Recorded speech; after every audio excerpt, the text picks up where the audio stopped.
White Lightning is back. Martial arts superstar Chuck Norris in An Eye for a...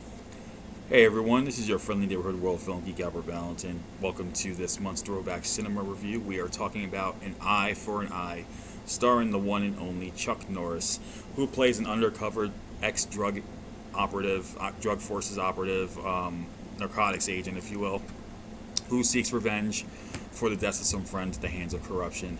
It was directed by Steve Carver, and it was released in 1981. So what I think of the film? Well, it's what you expect from a Chuck Norris movie. Thin on plot in a way. It's just a typical revenge film, but come on. Why do we really watch these films? It's just to see what Chuck Norris does best. Kick ass and take names. So let's get right into the film and give you a little bit of trivia as well. The film starts where San Francisco narcotics cops Sean Kane and Dave Pierce, they are going to a dark alley to meet up with an informant named Tony Montoya. And no, this is not Tony Montana, this is not Scarface. But anyway, Montoya was planning to let them know that he has enough information to discover who the ringleader of this major drug ring is going on. But before they can do so, what happens is Dave is run down by a car and he's shot and burned to death. And this leads Sean to try to find a couple of the killers, and he grabs the attention of his boss when he kicks the killers out the window. And instead of getting reprimanded or facing discipline or a leave of absence, by the way, this is Max. He's I guess he's joining me on this. But anyway, Sean decides to quit the force and go on a quest for revenge. But he's not the only one looking for revenge for his buddy Dave. Now, it should be mentioned that Dave is played by the one and only Terry Kaiser. This guy, in my book, is a legend. He's been in films like The Weekend at Bernie's films. He was Bernie, Mannequin 2, Friday the 13th, 7, The New Blood, and the movie's not out yet as far as distribution, but he will appear in Mutilator 2 from Buddy Cooper, hopefully this year.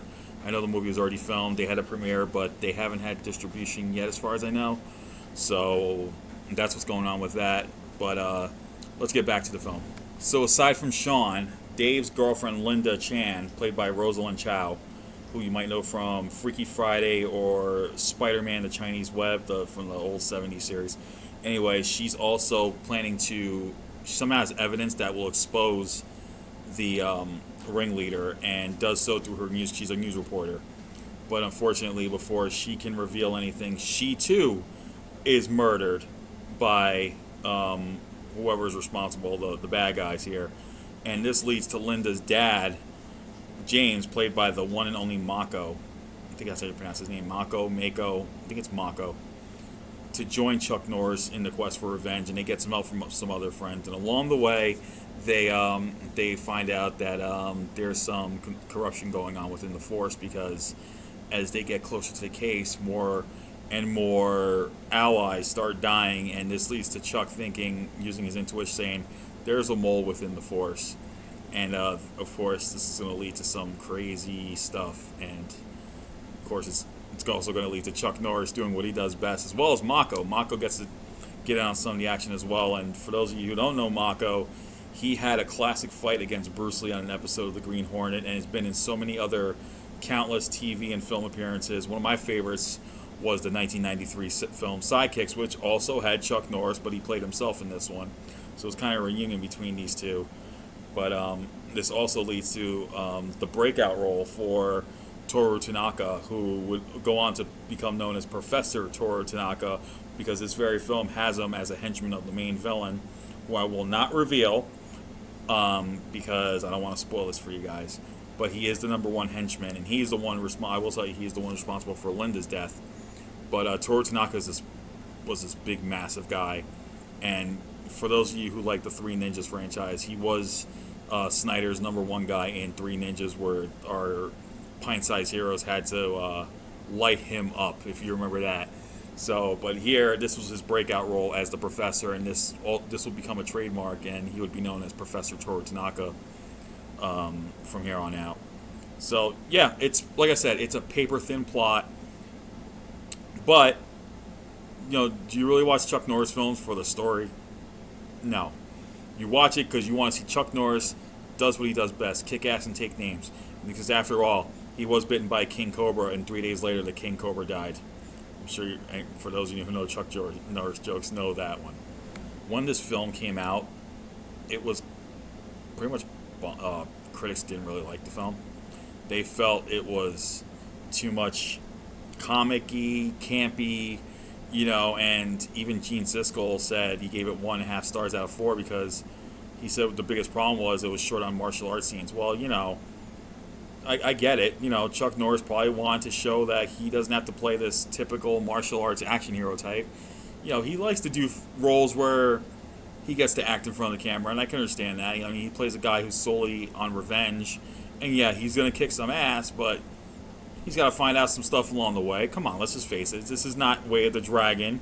This might be more on par with maybe Good Guys Wear Black or Force of One, or even Breaker, okay? Breaker, his lead role debut. He got to show a little acting because in that film he's trying to find his brother and, goes against corruption like he does in this film and just whips some ass like he does. And so, it's your typical 80s Chuck Norris film. I think the best Chuck Norris film to this day is still The Octagon. And if you have not seen The Octagon yet, freaking go see it. I don't care what you gotta do. Go see that damn movie. But this movie was actually pretty good. I do like Chuck Norris movies, and I do like An Eye for an Eye. So I will give you my final rating right after we do a little bit of trivia. Okay, so here's something interesting you should know. Originally, the producers wanted the professor not to be played by Toru Tanaka, but actually a former wrestling legend, and that is Andre the Giant. They originally wanted him, but the problem was there was, at that time, Andre the Giant was huge in the WWE, as it's now called, and they felt like Toru Tanaka felt more of a realistic type, and he was also cost a little bit cheaper, and they just said, it might be better to do that, and what they do is they had him wear platform shoes because Tanaka was actually 5'11", so they made him wear platform shoes to make him look like this massive Hulk type thing, monster to fight Chuck Norris, but it worked. Like I said, this became his breakout role, and he become known as the Professor at the time, so it was perfect. So there was a bit of a reunion later on in films between some of the actors. I had mentioned Chuck Norris and Mako appeared in Sidekicks together, but also Mako and Professor Toru Tanaka, who do have a brief exchange in this film before Chuck Norris does the unleashing of his skills against him. They would appear, Mako and Tanaka would appear in 1991's The Perfect Weapon, which is another underrated martial arts action film that I would highly recommend. It was the debut of Jeff Speakman, so definitely check that one out. And this was also the first of 2 films that Chuck Norris would team up with director Steve Carver. The other one is the highly underrated Lone Wolf McQuade. If you haven't seen that one, I highly recommend that one too. But let's just face it. Like I said, so altogether, An Eye for an Eye. Yeah, it's a paper thin plot. It just has to do with revenge, but it's heavily driven by the likes of Chuck Norris, Mako, and even Richard Roundtree. And Rosalind Chow makes the most of her screen time, as does Terry Kaiser and the late guy who recently passed away, Mel Novak. He makes the most as Tony Montoya, who originally was going to play another supporting character, but he ended up, he felt like, I guess he didn't want that role, so they gave him the more prominent role of Tony Montoya. I swear to God, it sounds like Scarface is like a rip-off version of Scarface, but I'm surprised he didn't have a scar in this one. But anyway, An Eye for an Eye, I am going to give this one a solid B in terms of final rating. I had a fun time watching this. I watched it when I was a kid, and I wanted to do, when I decided to do Throwback Cinema reviews, I wanted to revisit this one as one of them because I wanted to do at least one Chuck Norris film that I hadn't reviewed on the blog. So I decided to do this one, and yeah, I enjoyed it. And yeah, just so you know, Christopher Lee's in the movie too, the legend, the man, the myth, the legend. Christopher Lee's in this, and so yeah, check it out. It's on Tubi, it's on Amazon Prime, it's on streaming, all that. But yeah, if you do want to check out Chuck Norris in this film, yeah, Tubi is one of my favorite platforms, as you all know. A lot of the movies I see on these Throwback Cinema reviews are on Tubi or Prime Video, so they're worth watching. And yeah, that's it for this month's Throwback review. And next month in June, we're going to talk about a 1985 high school action drama called Tough Turf, starring James Spader, Robert Downey Jr., and Kim Richards. So we'll be doing that. And then, just so you guys know, I've already picked July's Throwback Cinema review, and I will tell you what it is now. It's going to be the 1985 film To Live and Die in L.A., starring William Peterson. And I'm looking forward to telling you guys about my thoughts on that one, because it has such a kick-ass soundtrack by Wang Chung. And I do want to plug this quickly. The theme song was covered a few years ago by an LA duo called Lovers and Poets, and they had a guest vocalist in one of our ladies of film from last year, Julia Marquesi. So definitely check that one out.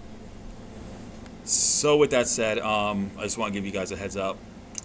July 12th, if you have not seen anything yet, July 12th at 3 p.m. I'm going to do a live stream to celebrate the 10th anniversary of WorldFilmGeek.com. I was going to do it on the 15th, but that's a Tuesday. I decided to do it the Saturday before. It gives more time for me to gather everything, and I might have a couple of guests who are interested in showing up, and so that's something that's being worked out right now.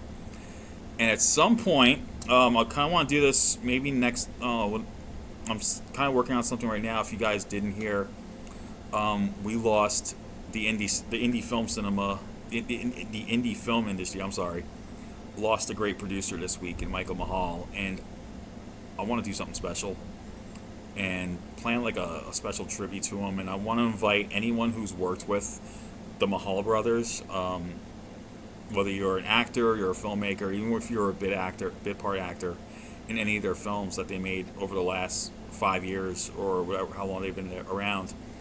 I would love for you to come on here and just share your thoughts about working with Michael and whatnot. And so that's something I'm going to be planning. I don't know when yet. It's going to be within the next month, I know that. But I think it'll be a good tribute to him.